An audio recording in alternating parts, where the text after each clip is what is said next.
sermon in my series on the last day of the last days. I have in front of me that this is sermon 9. I didn't check to make sure that was correct, so whatever your computer tells you is actually correct. But nonetheless, we're continuing. I also wanted to give a reminder to you all that if you have questions about things I mention or things I don't mention, be sure to send those to me, because I do still plan to do a question and answer sermon at the end of this series. So by all means, ask those questions and I'll see if I can work those into that sermon there at the end. But here we are again talking about the end times. And in my efforts to talk about the end times, I've decided to spend some time on the prophecy from Daniel about these 70 weeks. So let's read that passage again. This is Daniel chapter 9, verses 24 through 27. 70 weeks have been decreed for your people and your holy city, to finish the transgression, to make an end of sin, to make atonement for iniquity, to bring in everlasting righteousness, to seal up vision and prophecy, and to anoint the most holy place. So you are to know and discern that from the issuing of a decree to restore and rebuild Jerusalem until Messiah the Prince, there will be 7 weeks and 62 weeks. It will be built again with plaza and moat, even in times of distress. Then after the 62 weeks, the Messiah will be cut off and have nothing, and the people of the Prince who is to come will destroy the city and the sanctuary, and its end will come with a flood. Even to the end there will be war. Desolations are determined. And he will make a firm covenant with the many for 1 week. But in the middle of the week he'll put a stop to sacrifice and grain offering. And on the wing of abominations will come one who makes desolate, even until a complete destruction, one that is decreed, is poured out on the one who makes desolate. I have decided to give 2 sermons on this passage, because as you can tell, it is a difficult one. In the first of these sermons, last time, I argued that the point of this passage is to motivate us to patience and faith as we wait for God to fulfill his plan. And I put a big emphasis on interpreting it that way, as opposed to some of the particular ways that maybe we'll get into tonight as I talk about this. But that is the big thing I argued last time. This is meant to motivate us to patience and faith as we wait for God to fulfill his plan. First, I argued that Daniel's 70 weeks represent God's plan after the return from exile. And I just showed you that from the context here in Daniel, that this is very much in answer to his prayers, that God would fulfill his previous promises for the Jews to bring them back from exile into their land. Secondly, Daniel's 70 weeks are probably meant to be 7 periods of 7 years. So rather 70 periods of 7 years each, I guess is the right way to say that. So 70 times 7 in that regard. And I talked about that from the fact that Daniel's prophecy is somewhat a response to a prophecy given by Jeremiah, which very much was based on the Jewish calendar. And the Jewish calendar has these 7-year periods, which could figuratively be called a week, and that seems to be what Daniel's dealing with. So these 70 weeks are actually 490 years, at least in prophetic time, which leads me into my third point from the last sermon, that Daniel's 70 weeks are meant to be more symbolic than literal, specifically meant to symbolize the indeterminately long time God may require to accomplish his purposes. And I made that argument based on how numbers get used in the Bible. The Jewish way of using numbers like 7 and 70 is usually not meant to be literal. They're usually, at least whenever you're kind of teaching truth in these kinds of ways, they're usually meant to have some kind of symbolical meaning, such as Jesus telling Peter that he should forgive people 70 times 7 times. He's not setting a limit of 490, he's saying forgive and keep on forgiving. In the same way, I think that's the idea of the 70 weeks of Daniel. These 70 weeks, each having 7 years in them, this just means it's going to keep going. Like history's long, stay faithful, stay patient. That's all it means. And I did mention, though, as my fourth heading at that time, Daniel's 70 weeks do include some detail as to what we can expect to see as God works out his plan. It's not just the hazy idea of wait and keep on waiting. There are some things we can expect. They include a short time of blessing, a longer time of hardship, and then ultimately hardship from a great enemy, followed by judgment on that enemy. So he does give some idea of what history is going to look like as it charges on.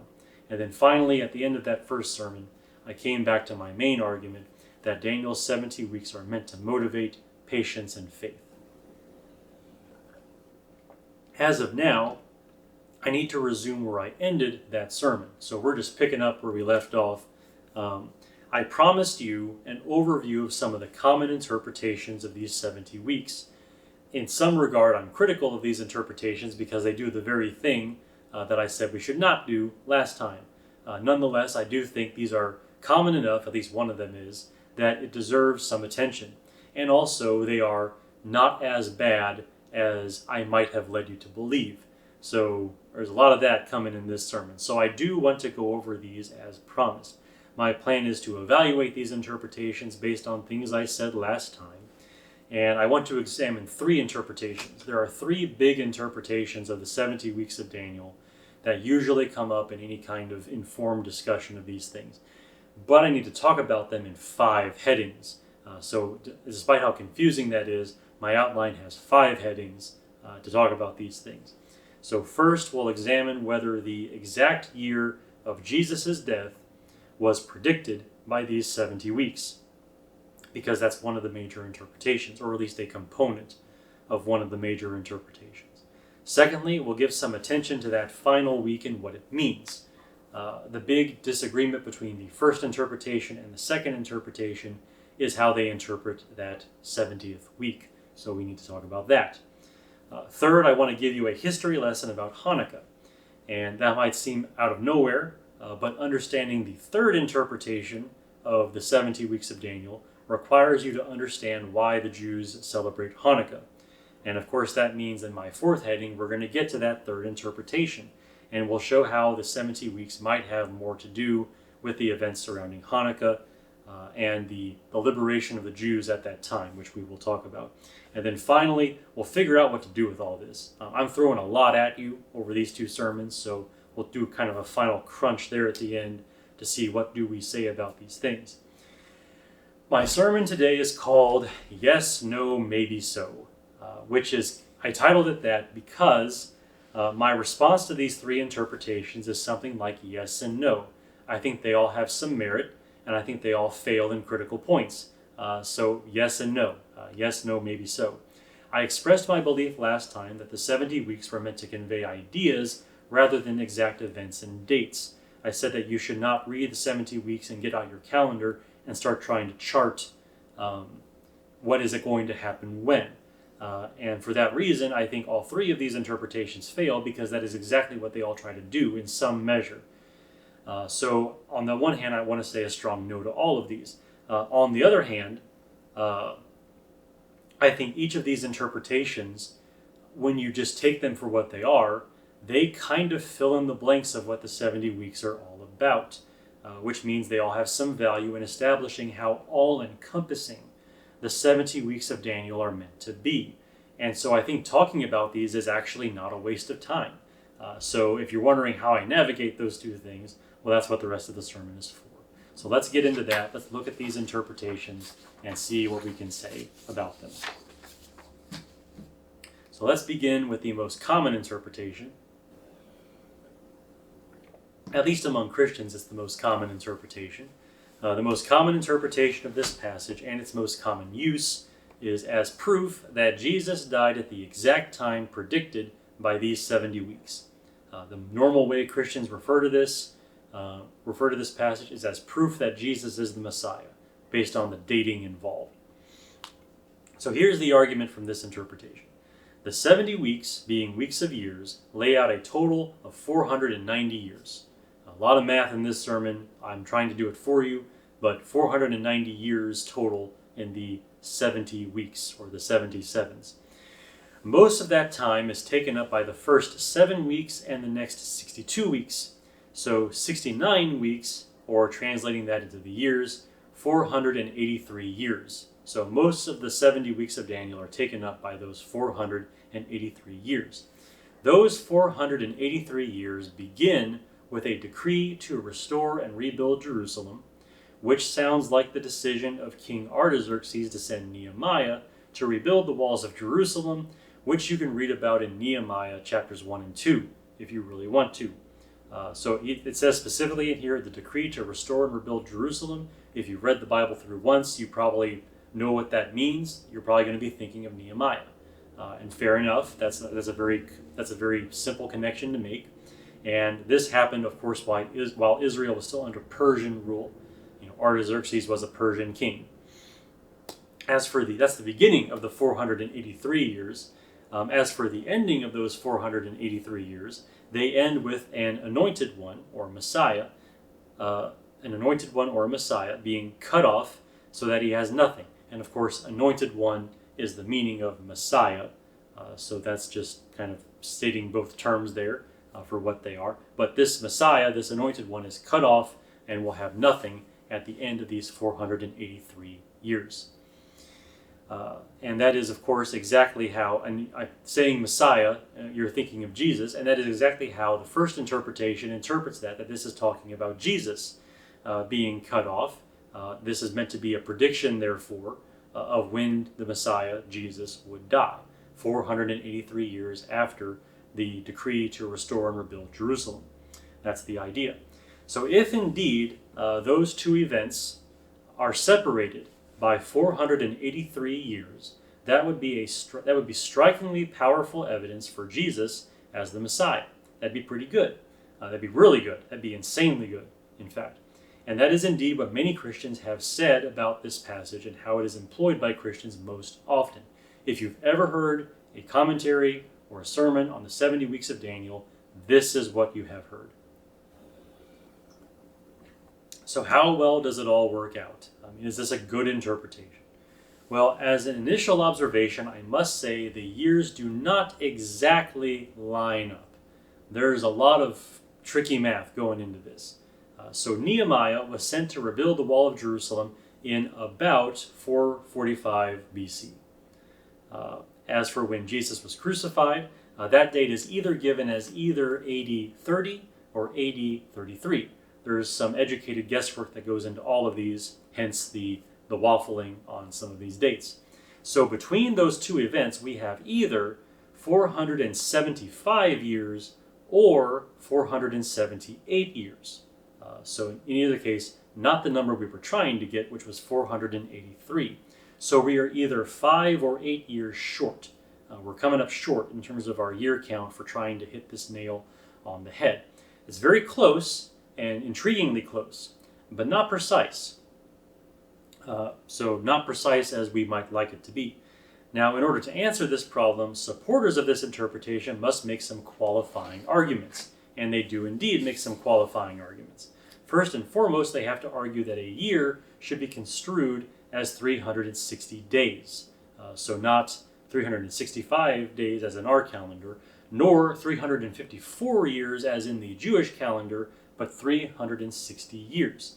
Now, that's a number that they do get from Scripture. There are times in Scripture when 360 are given, usually in prophetic texts, when 360 days are given as the rough duration of a year. So they're not just getting that out of nowhere, they're getting it from the Bible, so I'll give them that. The overall result is that this increases the number of years between Nehemiah and Jesus, which makes the math work a little bit better. But even then, some selective dating needs to be used to make things work. Very often, the dates that we have for historical events are educated guesses, as I implied. Nehemiah was sent to rebuild Jerusalem in about 445 BC. Could be a little later, could be a little earlier. Jesus was crucified either in year 30 or 33. You could make an argument for either if you really wanted to. It's just one of those things. That's history for you. That's how this works. The fact is, whenever people use this passage to make an argument for Jesus as the Messiah, they very much choose years that work for their theory. They choose years that works as well as possible for what they're doing, which is not exactly how you want your argument to be. It's not exactly airtight. In the end, what could have been a rock-solid argument for Jesus as the Messiah now looks a bit contrived. It looks like you're kind of fudging the numbers a little bit to make it work. Now, for some of us, getting it close, like really close, is good enough for us. We're going to treat that as confirming evidence. We're really happy about that. For the diehard skeptic, he's going to say, well, I mean, those numbers are a little bit off. I mean, that's hardly definitive. You're doing all kinds of guesswork in here. And he's not going to be convinced. To a large degree, how receptive you are of this interpretation of the 70 weeks of Daniel is going to depend on whether you're already a Christian or not. Frankly, if you're already a Christian, you're going to find this compelling. If you're not already a Christian, you're going to say, that's just people talking. That's how it's going to be. So let's move on from there to something else.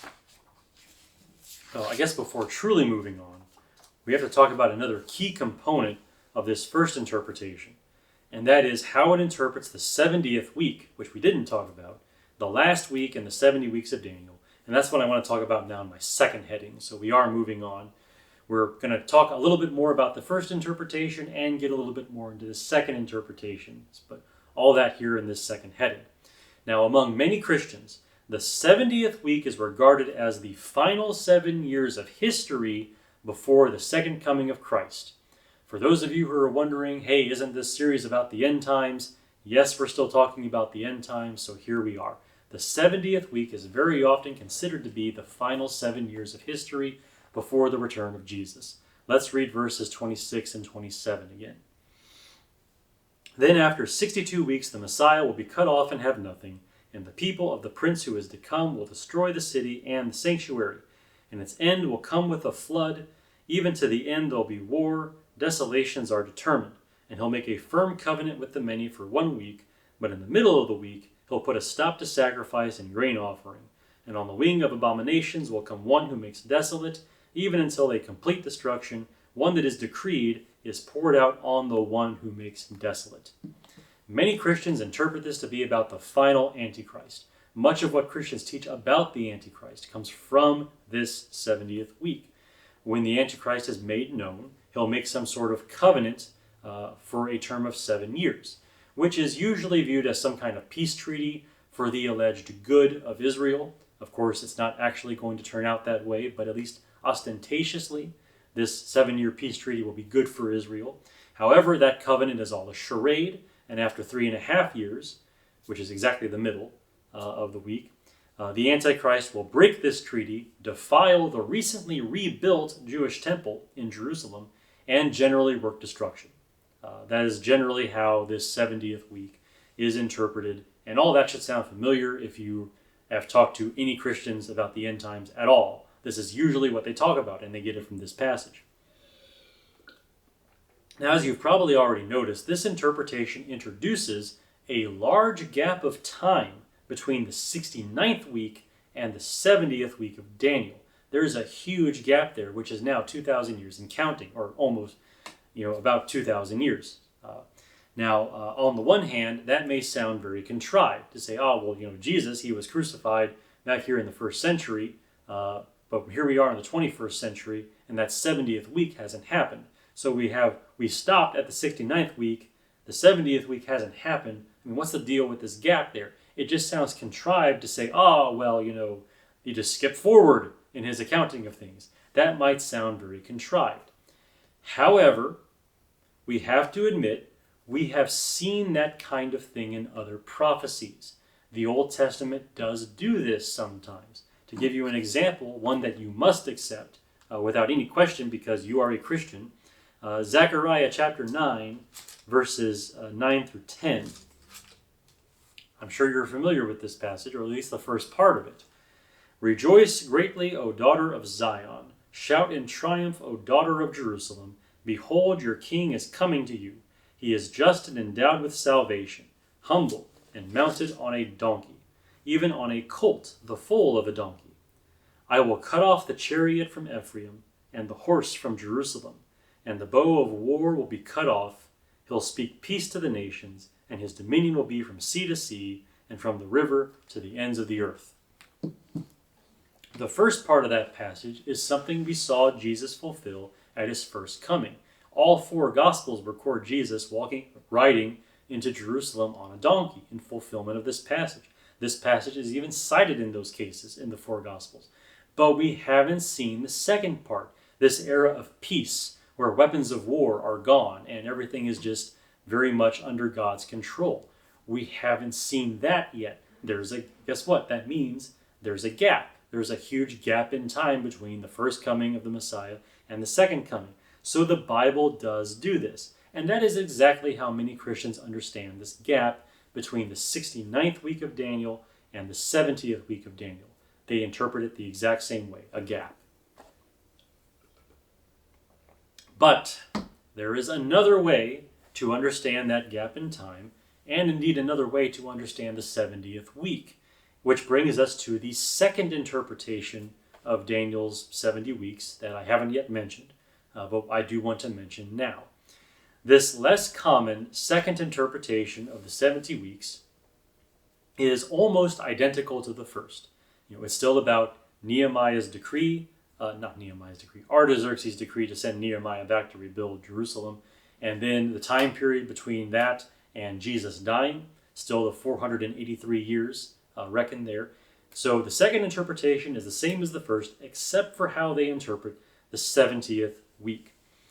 In the second interpretation, this is not a prediction of the final Antichrist, but a prediction of the Jewish revolt against the Romans and its terrible result. And of course, I love to talk about the Jewish revolt against the Romans in the first century after Jesus was dead and resurrected and ascended back to heaven.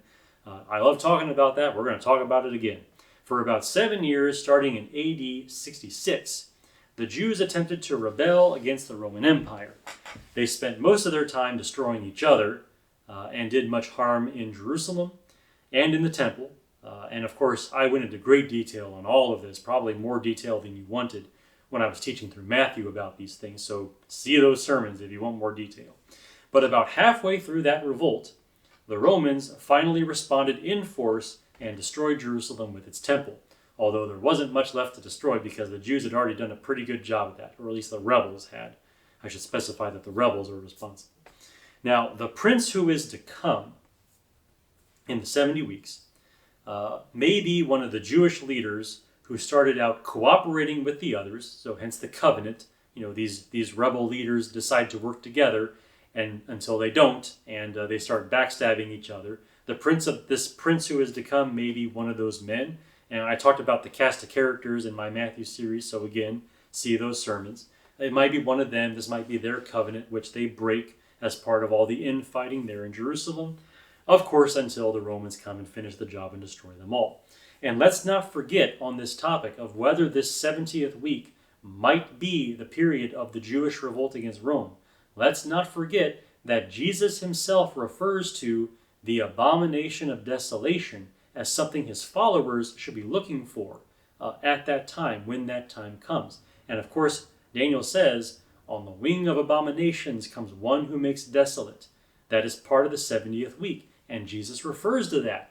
That's a pretty strong connection that might give a lot of weight to this idea, that the 70th week is actually the Jewish revolt and not the final Antichrist. Not something future, but something we have already seen.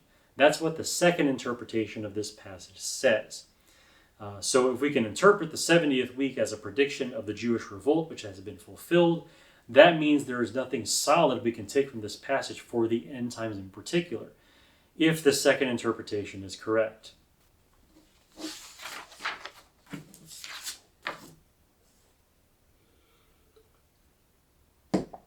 As of now, I have somewhat described two ways that some Christians have read the 70 weeks of Daniel and what value they may have for talking about the last day of the last days, if any.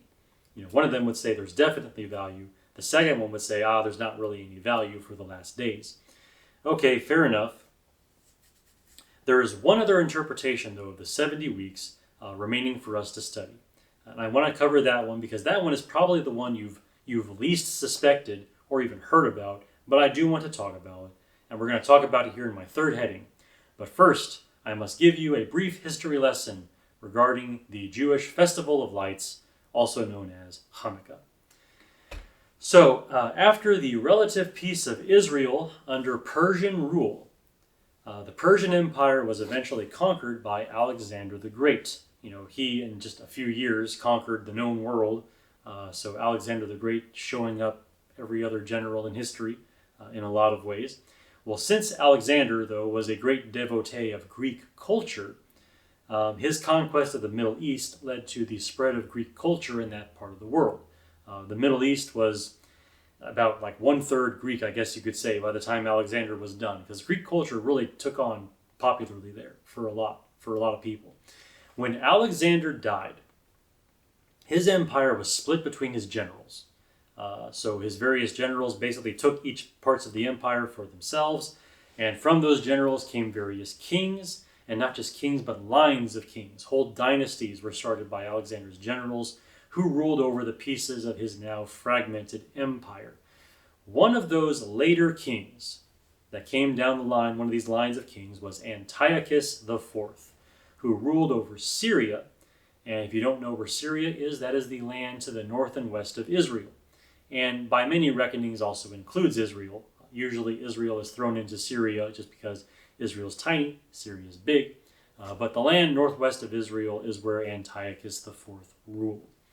Now, Antiochus IV tried to persuade the Jews to accept Greek culture and Greek gods. He didn't like Judaism, and he basically wanted everyone to be Greek. He was very much following in Alexander's footsteps in that regard. Wanted all the Jews to become Greek. And he tried persuasion at first, but eventually just said forget it, and changed in his persuasion for persecution. Tried to do this with a very heavy hand. So he defiled the Jerusalem temple by sacrificing a pig on the altar and then setting up an idol inside the temple for the Greek god Zeus. So trying to transform the temple in Jerusalem to a temple for Zeus. Not good from a Jewish perspective. He also had many Jews killed for being faithful to God at this time. This was a time of great persecution, which we can read about in historical records from that time.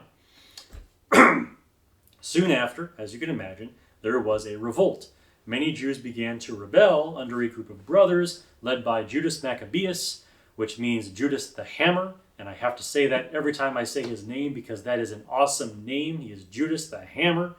And his rebellion was successful in freeing Jerusalem and restoring the temple for service. So they were able to purify and re-anoint the temple for service to God, which is where we get the Festival of Lights, or Hanukkah.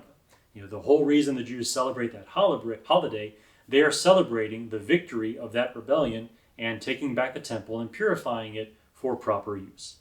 And as for Antiochus IV, he died suddenly of stomach worms, so good for him.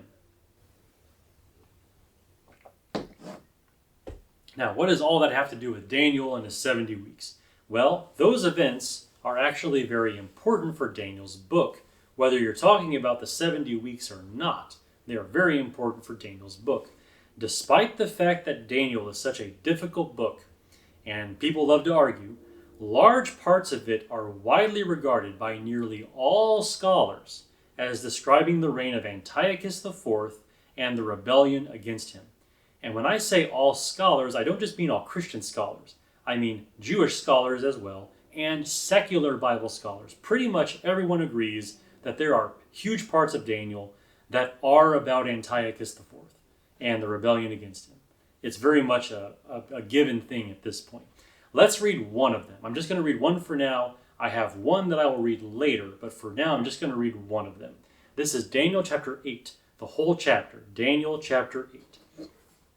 Now, just so you know what to expect, Antiochus IV is the small horn, or the little horn, depending on your Bible translation. And Daniel will give some interpretation of these things, so if you get kind of confused, just wait for the second half. He interprets a lot of this for you. So Daniel chapter 8. Here we go.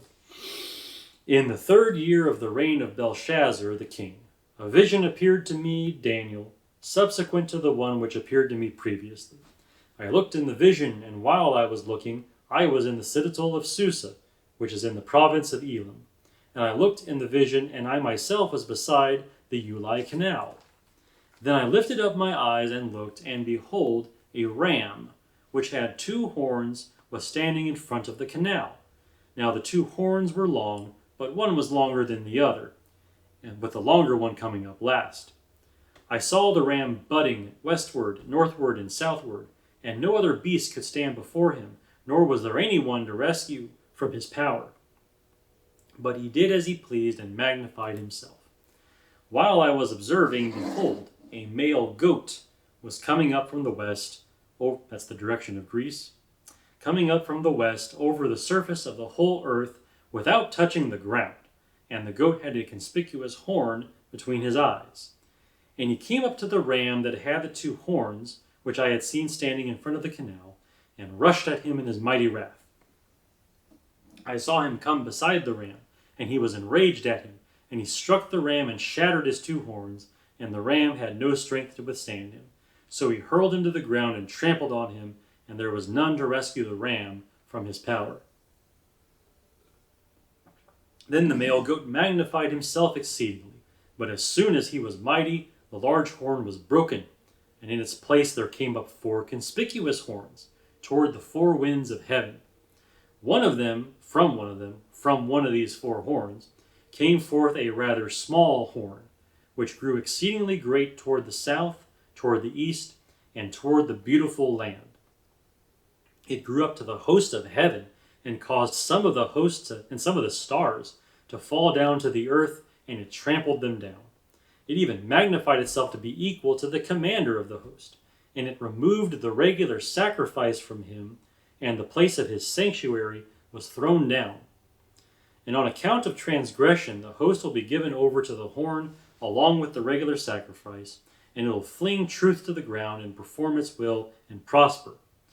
Then I heard a holy one speaking, and another holy one said to that particular one who was speaking, "How long will the vision about the regular sacrifice apply, while the transgression causes horror, so as to allow both the holy place and the host to be trampled?"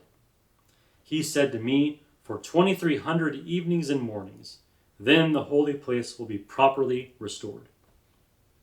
When I, Daniel, had seen the vision, I sought to understand it, and behold, standing before me was one who looked like a man.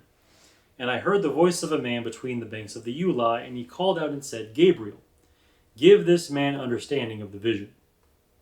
So he came near to where I was standing, and when he came, I was frightened and fell on my face. But he said to me, "Son of man, understand that the vision pertains to the time of the end." Now while he was talking with me, I sank into a deep sleep with my face to the ground. But he touched me and made me stand upright. He said, "Behold, I am going to let you know what will occur at the final period of the indignation, for it pertains to the appointed time of the end. The ram which you saw with the 2 horns represents the kings of Media and Persia. The shaggy goat represents the kingdom of Greece, and the large horn that is between his eyes is the first king, Alexander.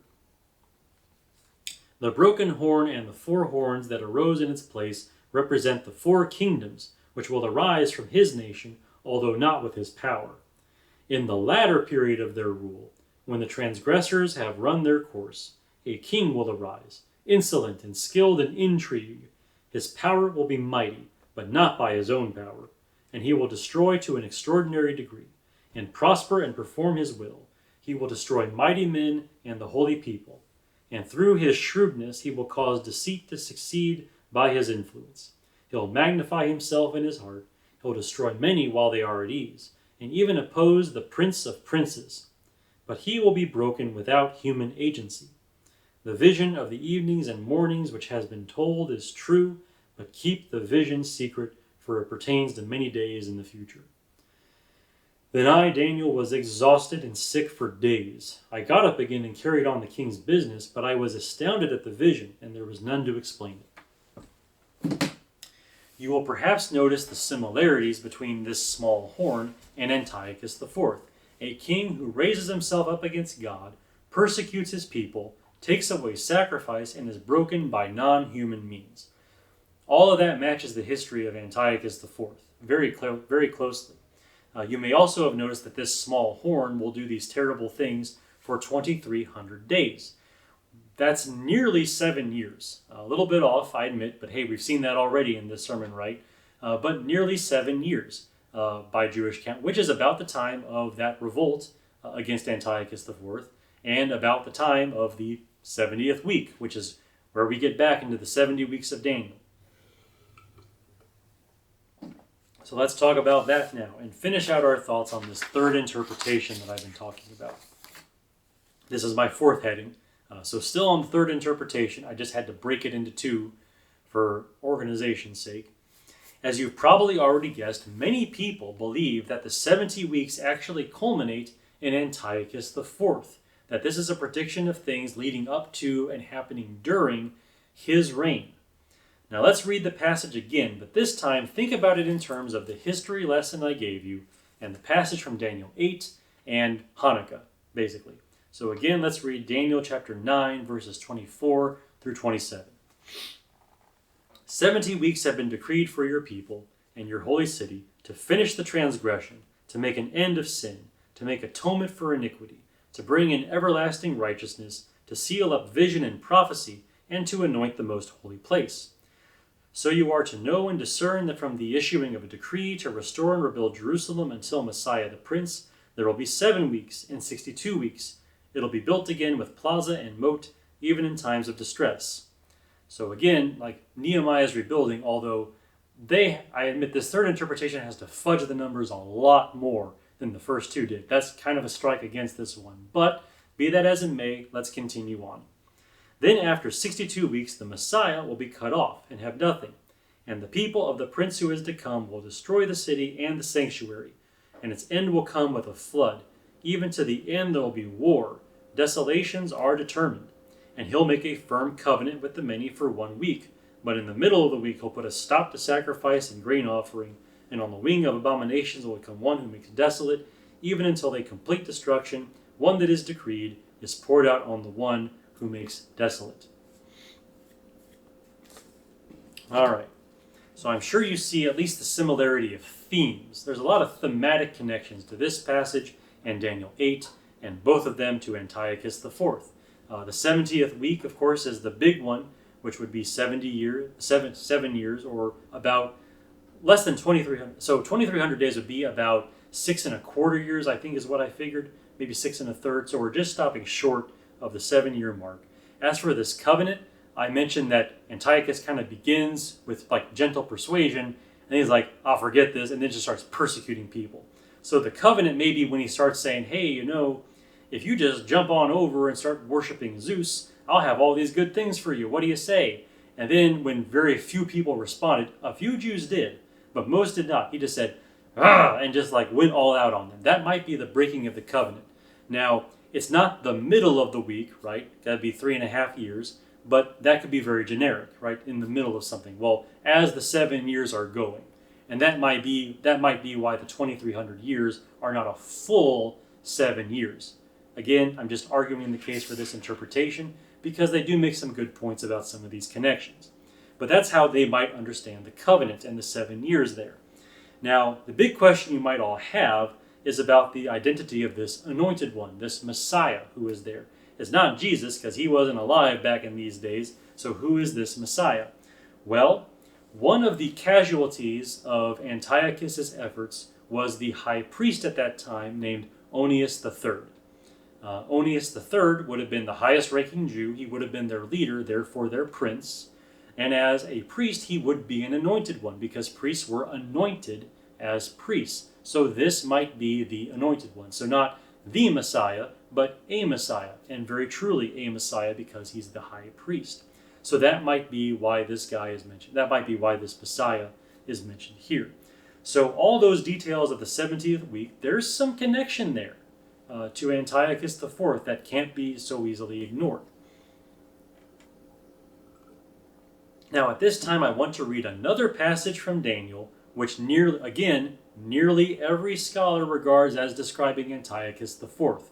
This is another passage where there's a huge amount of agreement between Christians, Jews, and secular scholars that this is Antiochus IV. This is from chapter 11, and as I read this, note that the king of the south is the Egyptian king, because it's south of Israel, and the king of the north is Antiochus IV, who rules from Syria, which is north of Israel, therefore he is the king of the north. So as I read this, you're going to see some connections that I have already made, and you'll see maybe another connection too, which is why I want to read this one.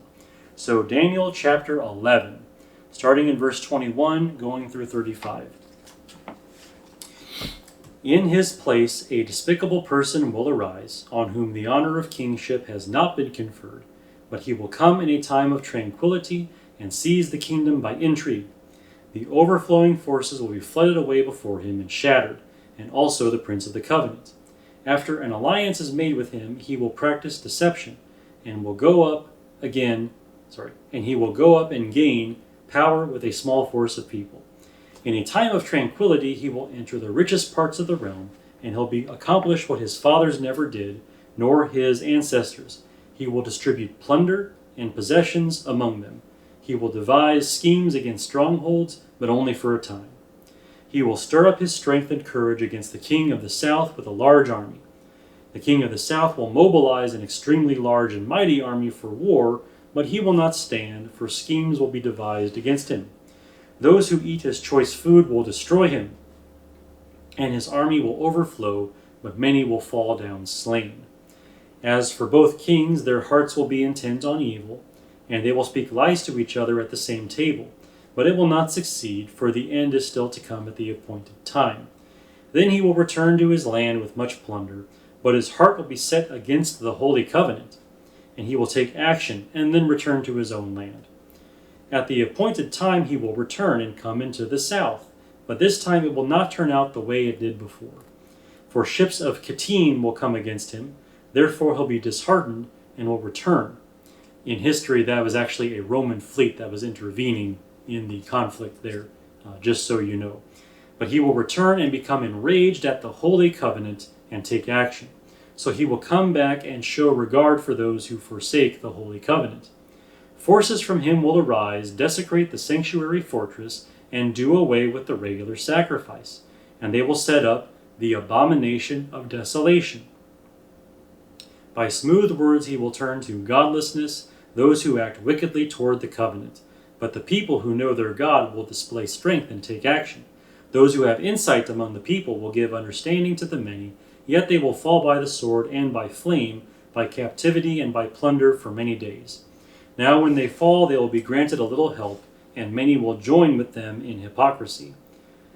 Some of those who have insight will fall in order to refine, purge, and make them pure until the end time, because it is still to come at the appointed time.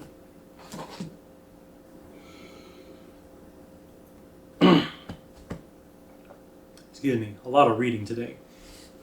Now we could keep reading there to the end of the chapter and still be reading about Antiochus IV, but what I have read is sufficient. And again, I'm just trying to show you some connections between Antiochus, other things Daniel has said about Antiochus, and the 70th week of the 70 weeks prophecy. I wanted to read that to you for several reasons.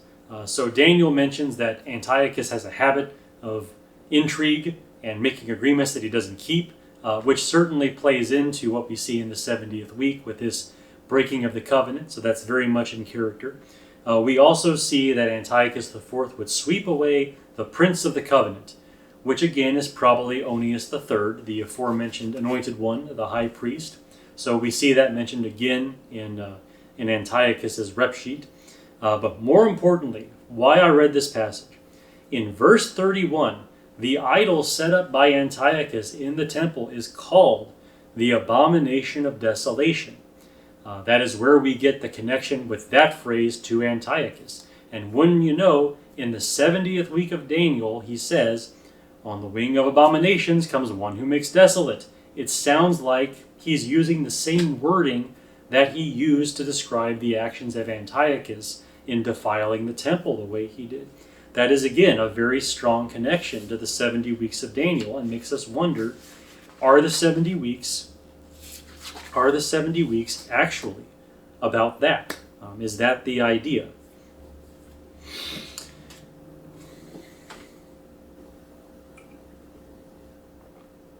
I think I misspoke there. Are the 70 weeks actually about Antiochus?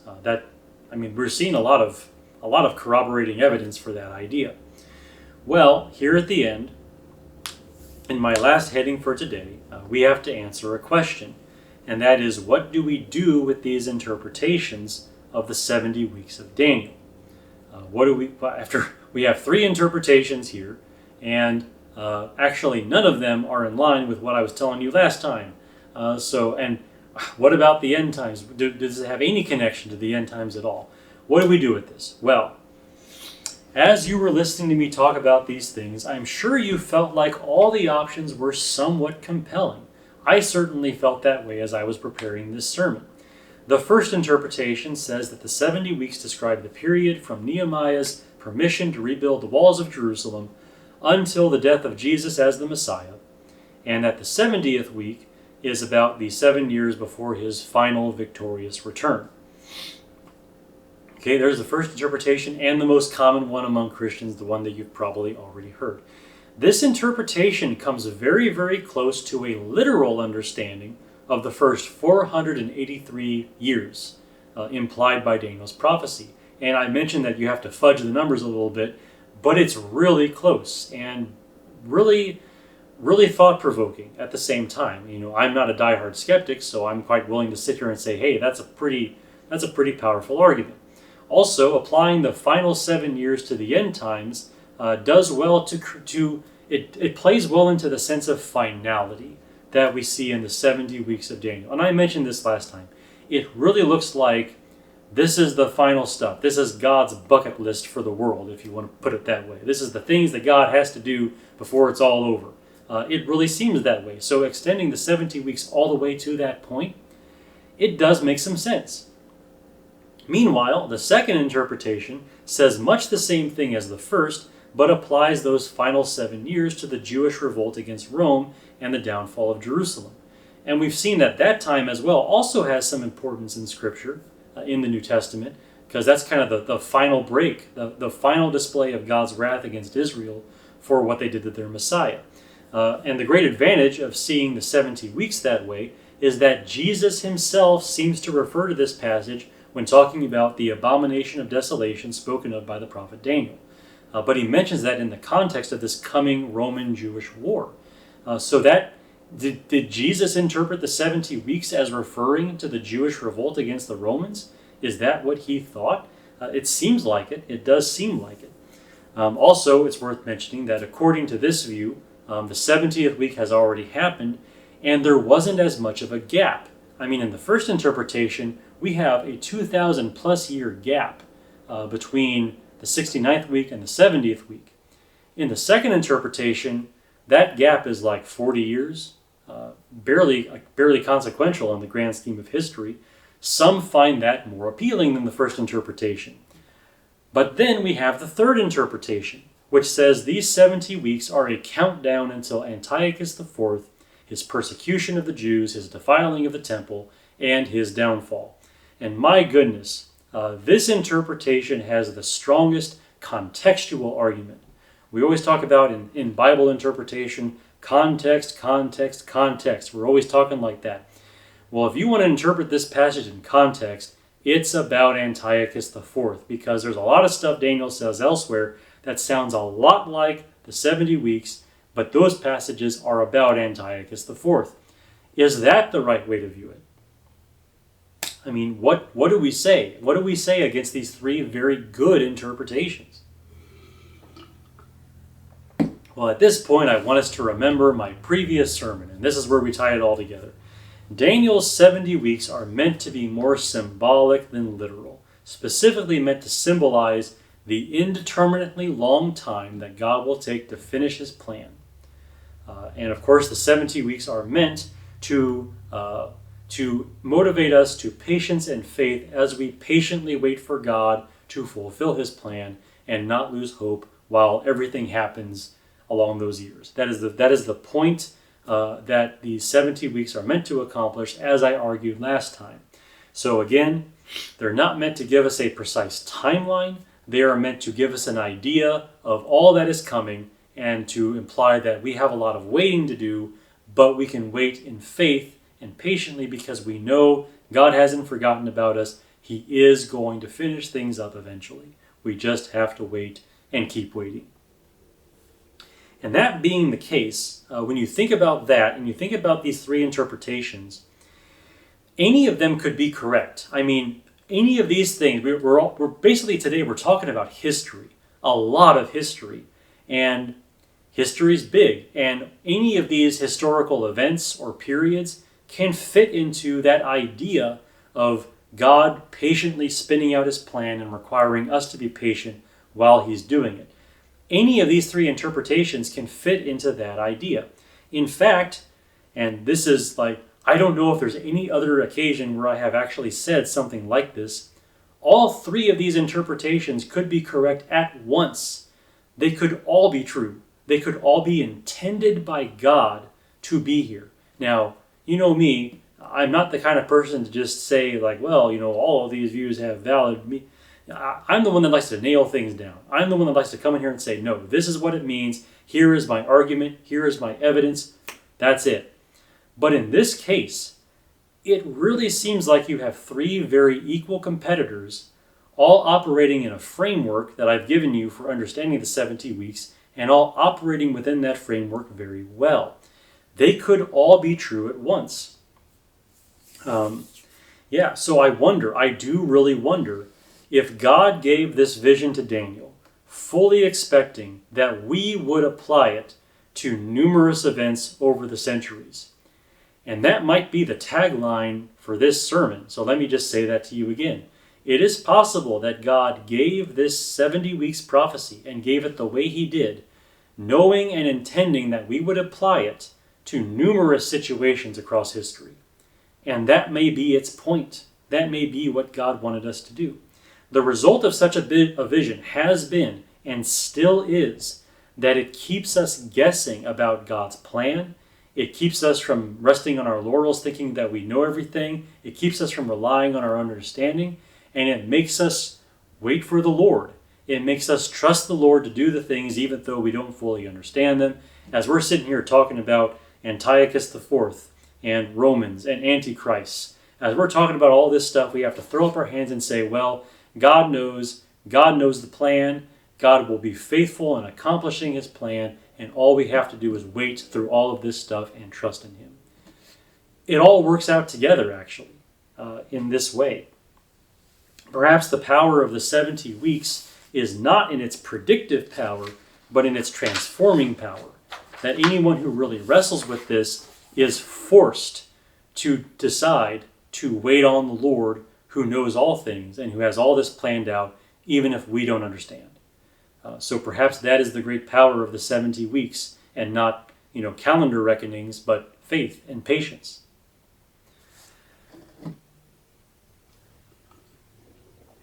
Well, as we conclude, we need to remember why we took this detour through the 70 weeks of Daniel.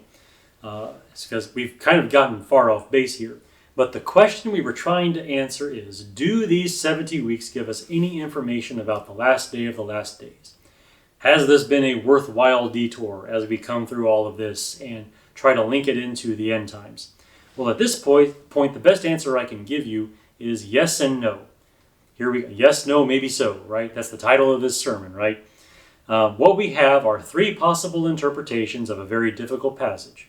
And I gave them all to you in some detail, and I gave enough detail to where you can see the logic of them.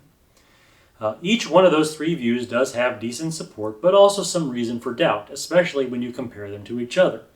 What's more, we might be dealing with a passage which is meant to be unclear. It might be intended that way in order to keep us watching and waiting with full faith and full patience, and keep us guessing and not resting on our own understanding.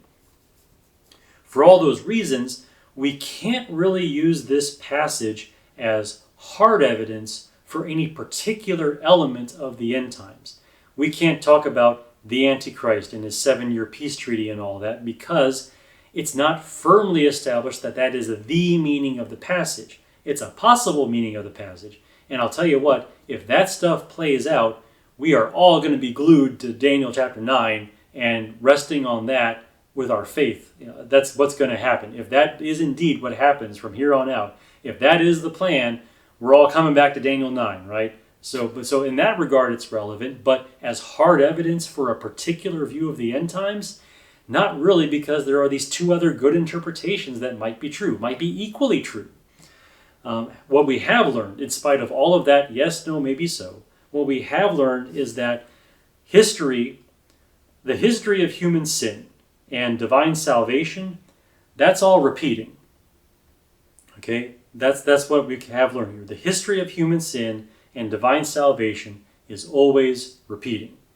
Whether it's a Greek tyrant sacrificing pigs on the altar, or a bunch of rebels destroying themselves while the Romans are camping outside getting ready to destroy them for real, or an antichrist making a peace treaty and doing all the stuff that he is allegedly going to do. No matter what, human sin just repeats. History repeats itself, and that goes double for human sinfulness, because if there's one thing about us after the fall, it's that we are sinners. But also, divine salvation is repeating itself. In each of these scenarios, God wins, right? Antiochus IV did not prosper. The Jews overthrew that and reestablished their temple, and by the time Jesus came, there was a nation to receive him. And then, the Romans come in, and the Jews crucify Jesus and kill him, and then God comes in with his judgment from the Romans to punish them for that, and the gospel marches on unhindered from those roots, from those tie-downs with Judaism in particular, and becomes what it has become today. And then, if that Antichrist stuff does happen, if that is the way it plays out, God will win there too. So yeah, human sin repeats throughout history, but God's victorious salvation also repeats throughout history. So what we learn from the 70 weeks of Daniel is that history will repeat itself, yes, until it does not, until the end actually does come.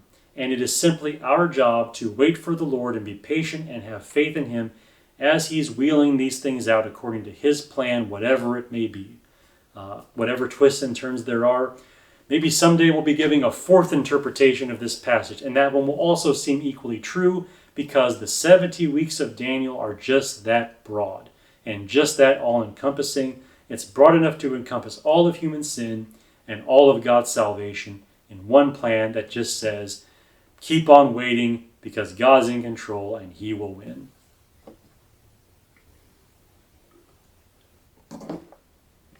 That's all I have to say about the 70 weeks of Daniel. Next time, I get to talk about the true rapture of the church, and that is all I'm going to say about it right now, but my next sermon will be that. So thank you for listening. If you've made it this far, have a good day, night, whatever time of day it is, and remember, send in your questions if you have them. Thank you.